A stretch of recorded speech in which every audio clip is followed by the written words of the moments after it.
Hey guys, we are finally getting around to doing a taste test of the Brut Pale Ale. So I'll pour it up and then I'll tell you a little bit more about the beer.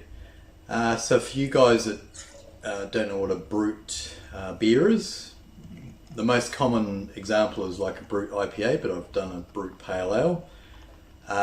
So a Brut beer basically combines the traditional style, the pale ale or IPA, with the dryness of a champagne, and that dryness is attributed to an enzyme that you add into the beer. Well, in this case I've added it during fermentation.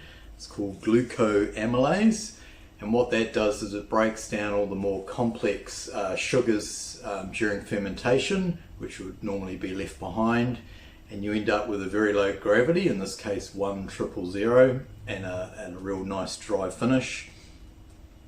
But other than that, it's basically brewed up like in this case like a standard pale ale, apart from the addition of the enzyme. So it's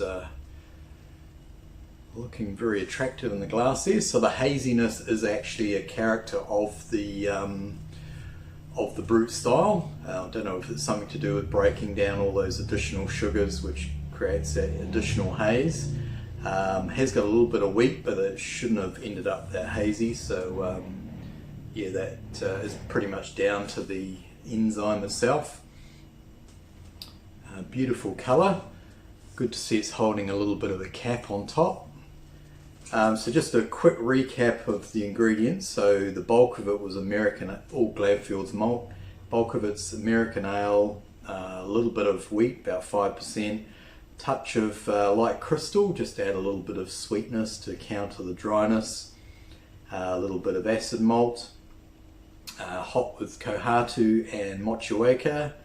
Half of it went in as a whirlpool hop stand, and the other half went in as a 3-day dry hop. I'll put a sort of basics of the recipe below in the video description.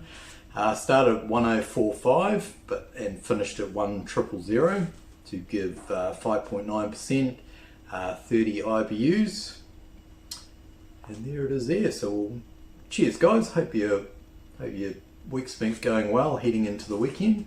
So we'll get a nose on it. Beautiful hop aroma. So I try to get as much from the hops as I can. So all, like say, late additions and dry hop. Some real nice citrus and tropical fruit on the nose. Smells beautiful, so I'm going to dive in.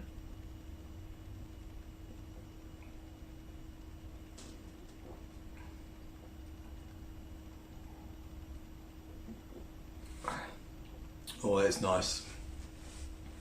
That the hop aroma is coming through beautifully in the flavour, real nice and juicy.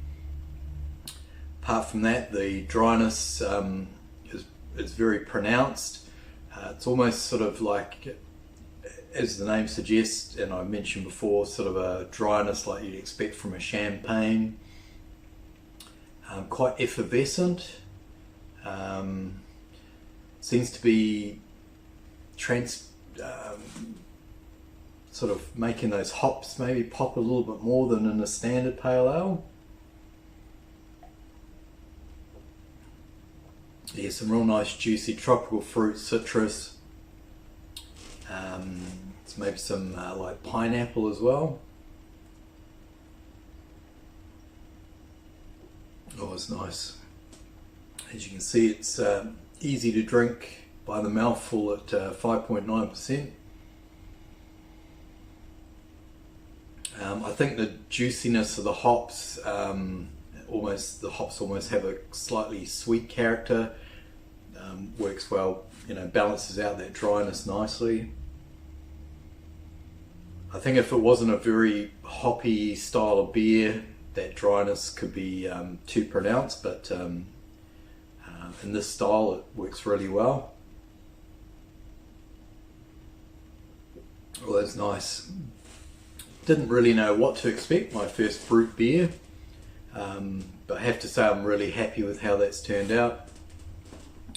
Love the appearance, love the fact that the hops are popping on the aroma and the flavour.